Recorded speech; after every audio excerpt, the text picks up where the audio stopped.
청취자 여러분, 구독과 좋아요 한 번씩 부탁드립니다. 한부엉이의 무서운 이야기 지금 시작합니다. 안녕하세요. 저는 40대 남성입니다. 약 20여 년 전, 한 이름 모를 섬에서 끔찍한 경험을 했고, 언젠가 마귀굴 혹은 마구굴이라 불리는 존재에 대해 기록을 남기고 싶었습니다. 한 달 전, 아버지가 돌아가신 것을 계기로 더 이상 지체되어선 영영 쓰지 못하리라는 생각에 이 글을 써봅니다. 지금으로부터 약 20여 년 전쯤이었습니다. 그 당시 예민한 10대였던 저는 방학을 맞아 바다를 보러 가자는 아버지의 말씀에 매우 들떠 있었습니다. 아버지는 3살 어린 삼촌과 함께 셋이서 2박 3일간 섬으로 남자들만의 여행을 가자며 그곳에 아는 선장님이 계시다고 했습니다. 여행 당일 저희 3명은 전라남도 고흥군의 한 항구에 도착한 후 아버지의 지인이시라는 선장님의 배를 빌려 타고 잘 알려지지 않아 사람이 적다는 어떤 섬으로 들어갔습니다. 그때 최소 1시간 이상은 배를 탔었던 것 같고 멀미를 했던 기억이 납니다. 그 이름 모를 섬의 첫 인상은 뭔가 이질적이었습니다. 제대로 된 부두조차 없었고 섬의 지형상 두부와 비슷하게 만들어진 지형의 배를 잠깐 정박시킨 후 간신히 내렸습니다. 그 선장님 말씀으로는 이 섬엔 자신의 가족들과 친척들만 농사를 짓고 살며 많은 사람들이 도시로 떠나 사람이 채 50명도 되지 않는다고 하셨습니다. 배를 정박시켰던 곳에서 조금 걸어가자 이상하게 높은 돌담들이 보였습니다. 제주도에서 어깨 높이만 한 돌담보다 더 높은, 그러니까 건장한 성인 남성을 가릴 만한 높이의 돌담이었습니다. 돌담이 쌓여있던 길을 조금 더 걷자 평범한 시골의 집들이 보이고 이내 이질적인 기분 또한 없어졌습니다. 그동안 선장님은 절대 해가 저물고는 집 밖으로 나오지 말라며 신신당부를 했고 이상한 소리가 나더라도 바람이 돌담을 지나는 소리니 신경 쓰지 말라고 하셨습니다. 호기심이 많던 저는 의아했지만 그 후 선장님의 집에 다다르기까지 짐을 풀고 돌담 바깥쪽에 모래사장에 셋이서 갔던 것까지는 정말 행복했던 기억이 납니다.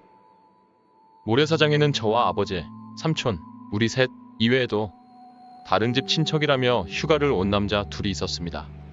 금세 친해진 우리 5은 넓은 모래사장을 전세 낸 것처럼 헤엄치고 준비해온 음식을 꺼내 먹으며 시간 가는 줄 모르고 여행을 즐겼습니다.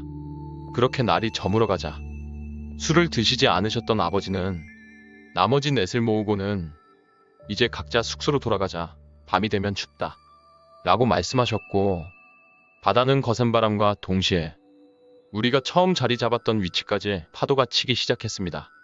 그리고 이상한 쇳소리가 그때부터 시작되었던 것도 기억합니다.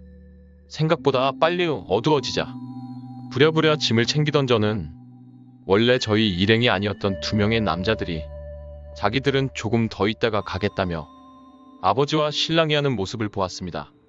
그 후 끝내 고집을 꺾지 못했던 것인지 아버지와 저, 삼촌만 다시 돌담 쪽으로 향했습니다. 돌담길을 걷는 내내 저러다 큰일 난다며 혀를 차시던 아버지와 그러면 자기가 가보겠다던 삼촌, 그리고 피곤함에 아무 생각이 없었던 저는 그래도 별일 없겠지 하는 생각이 마음 한쪽에 있었던 것 같습니다. 비명을 듣기 전까지는 말이죠. 비명을 듣자마자 발걸음을 멈춘 우리 3명은 서로의 얼굴을 번갈아가며 바라보았습니다. 이내 삼촌은 자기가 가보겠다며 아버지와 나는 마을로 계속 가라고 하고는 왔던 길을 되돌아갔습니다. 그리고 한참이 지나도록 삼촌의 모습도 나머지 2명의 모습도 아무런 소리도 듣지 못했습니다. 걱정이 된 저는 아버지께 삼촌을 찾으러 가봐야 하는 것이 아니냐고 재촉했지만 아버지는 끝내 묵묵부답이셨고 선장님의 아내 되시는 분과 잠시 할 말이 있다며 저를 다른 방으로 보내셨습니다. 호기심과 약간의 분노, 객기가 어우러져 있던 당시에 저는 몰래 방에서 나와 둘의 대화를 엿들었고 거기서 처음으로 마귀굴이란 존재에 대해 듣게 되었습니다. 선장님의 아내분은 마귀굴에 홀린 거 아니여? 내일 날 밝으면 찾아보게. 지금은 마귀굴이 돌아다닐 것이오. 이런 식으로 마귀굴에 대해 말을 하셨던 기억이 납니다. 아버지도 마귀굴이란 존재에 대해 이미 선장님께 들었던 것인지 어느 정도 수긍하는 모습이었습니다. 저는 2 사람이 삼촌을 찾으러 갈 생각이 없다는 것을 알자 화가 난 나머지 몰래 집대문 밖으로 나왔고 불빛이 없어 완전히 어두웠던 돌담길로 향하기 시작했습니다. 그리고 그때 그곳으로 향했던 것을 아직도 후회하고 있습니다. 돌담길에 접어든 저는 그제야 갯길을 넘어선 두려움에 온갖 신경이 곤두서기 시작했고 그전까지도 들렸지만 눈치채지 못했던 소리, 뱀이 내는 소리와 천식 환자의 쇳소리가 섞인 듯한 소리가 돌담 너머로 들려온다는 것을 알았습니다. 바람소리려니 했던 저는 계속해서 돌담길을 나아갔고 어느 순간 깨달았습니다. 바람이 몰아치는 것과 상관없이, 파도가 철썩이는 것과 상관없이 들리는 별개의 소리라는 것과 또한 거기에 돌담을 손톱으로 긁는 소리까지 더해졌다는 것을 말입니다. 두려움에 얼어붙은 저는 그 순간 오싹한 느낌과 함께 돌담길 저편에서 검은 형체를 보았습니다. 그리고 소리를 지르며 헐레벌떡 선장님의 집으로 다시 돌아왔다는 것 이외에는 기억나지 않습니다. 그날 밤 저는 그 마귀굴이 내는 소리를 밤새 들으며 이불을 뒤집어 쓰고 뜬 눈으로 덜덜 떨었습니다. 다음날 아침, 날이 밝아오자 언제 그랬냐는 듯 바람은 약해졌고 파도도 부드러워졌으며 기괴한 소리도 더는 나지 않았습니다.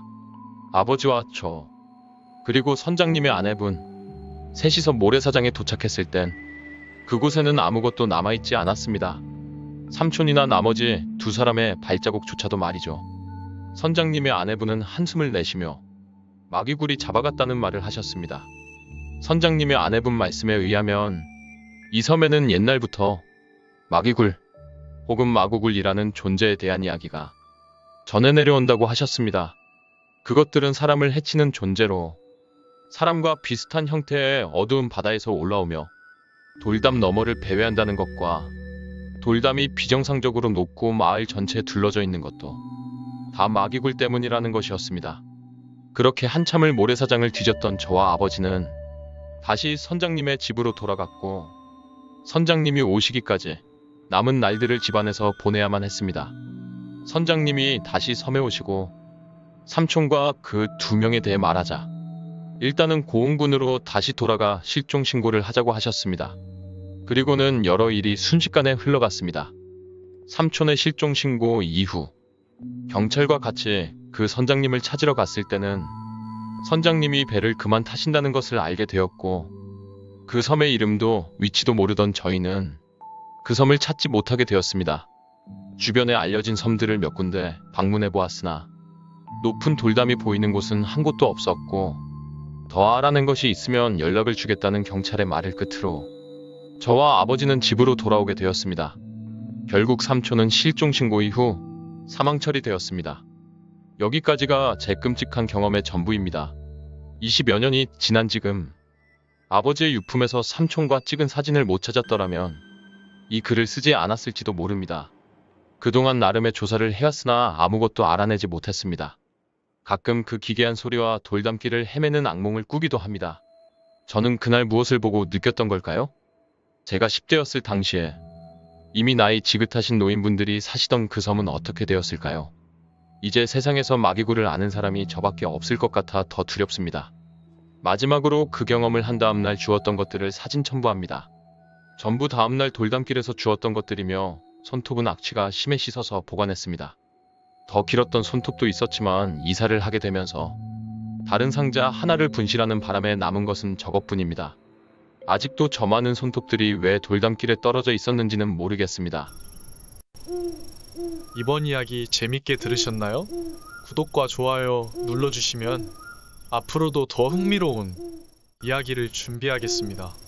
제 영상을 시청해주신 분들 행복한 하루 되시길 바랍니다. 감사합니다. 음.